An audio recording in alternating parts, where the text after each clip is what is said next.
नमस्कार, आप देख रहे हैं प्रेस बिहार और मैं हूं आपके साथ आनंदमयी। अम्बेडकरवाद के नए एपिसोड में आपका बहुत बहुत स्वागत है। जब जनरल वायसराय के सामने अम्बेडकर ने रख दिया शिकायतों की सूची, पूरा देश खामोश देखता रह गया। देश का विकास किसी एक व्यक्ति के विकास से नहीं हो जाता है। देश का विकास किसी एक व्यक्ति के शक्तिशाली होने से नहीं हो जाता है। देश का विकास किसी एक व्यक्ति के महिमा मंडन से नहीं हो जाता है। लेकिन हाँ, देश पर आपत्ति आती है तो एक व्यक्ति भी देश को नहीं बचा सकता है। एक व्यक्ति खुद को बचा सकता है लेकिन देश को नहीं। जिस तरह परिवार से हमें एक पहचान मिलती है, देश से भी हमें पहचान मिलती है। देश के विकास के लिए आवश्यक है कि सर्वांगीण विकास संभव हो। देश के भविष्य को देश का पिलर में तब्दील करने की क्षमता पैदा की जाए। लेकिन यह दुर्भाग्य रहा है कि भारत जैसे कीर्तिमान देश में अछूत जैसा ओछा प्रथा भी रही है। अम्बेडकर ने अमेरिका जाकर वहां की जिंदगी को देखकर देश में इन अछूतों के भी कायापलट करने का ठान लिया था। अम्बेडकर आधुनिक भारत के, आजाद भारत के भगवान कहे जा सकते हैं। दलित तो उन्हें अपना भगवान मानते भी है और भगवान के तस्वीरों के सामने उनकी तस्वीर रखकर पूजते भी हैं। एक ऐसा समाज जहां असमानता हो, एक के लिए उत्कर्ष और दूसरे के लिए अपकर्षण हो, ऐसे में सामाजिक न्याय के लिए आवश्यक है कि संस्थागत उपायों के महत्व को समझा जाए। राज्य और उसके संस्थानों से यह देखना आवश्यक है कि क्या ये सकारात्मक दिशा में काम कर रहे हैं। अगर राज्य और उसके संस्थान सामाजिक न्याय सुनिश्चित करने के लिए अतिरिक्त प्रयास नहीं करते हैं तो इससे वंचित जनसंख्या का एक बड़ा हिस्सा विकास प्रक्रिया से बाहर ही रहेगा।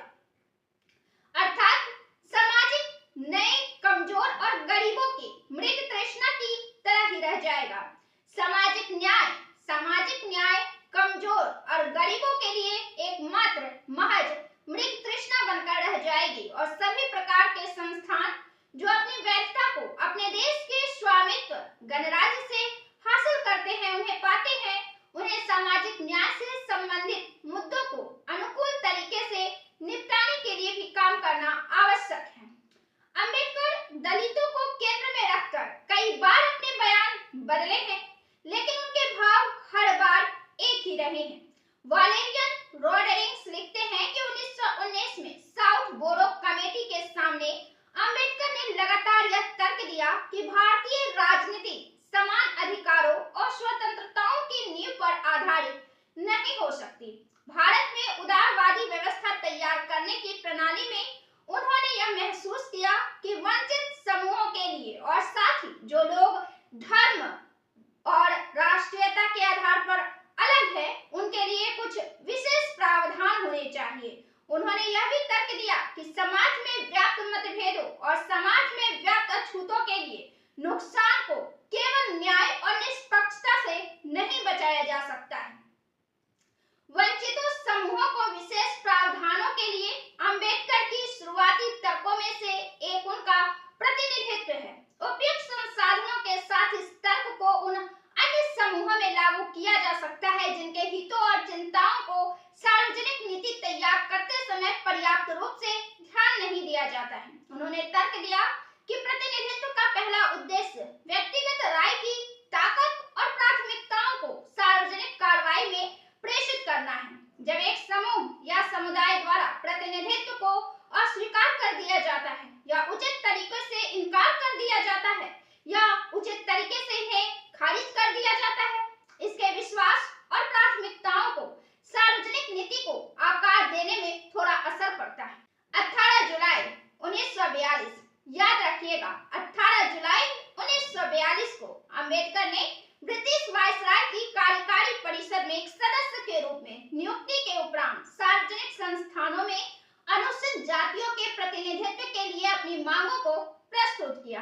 अम्बेडकर अनुसूचित जातियों के तरफ से एक सूची तैयार की जिसमें कई बिंदुओं पर चर्चा की गई थी और चर्चा यह थी कि किन बिंदुओं पर अनुसूचित जातियों को शिकायत है। उन्होंने 29 अक्टूबर 1942 को गवर्नर जनरल के सामने इसे प्रस्तुत किया, जिसमें शामिल था केंद्रीय विधानमंडल में प्रतिनिधित्व अपर्याप्त मिली, केंद्रीय कार्यकारिणी में उन्हें प्रतिनिधित्व अपर्याप्त मिली, सार्वजनिक सेवाओं में उनको प्रतिनिधित्व अपर्याप्त मिली, संघीय सार्वजनिक सेवा आयोग में उनको प्रतिनिधित्व अपर्याप्त मिली। यह तो थी राजनीति से जुड़ी हुई शिकायतें। इसके अलावा शिक्षा के क्षेत्र में भी उनकी एक सूची रही थी। विश्वविद्यालय और उन्नत शिक्षा के लिए उनको सहायता की आवश्यकता थी। तकनीकी शिक्षा के लिए भी सुविधाओं की आवश्यकता थी। सरकारी प्रचार में अछूतों की उपेक्षा की जाती थी और सरकारी अनुबंधों के लिए अछूतों के लिए तो दरवाजे ही बंद हुआ करते थे। इन सूची को अम्बेडकर ने प्रस्तुत किया, जिसका निपटारा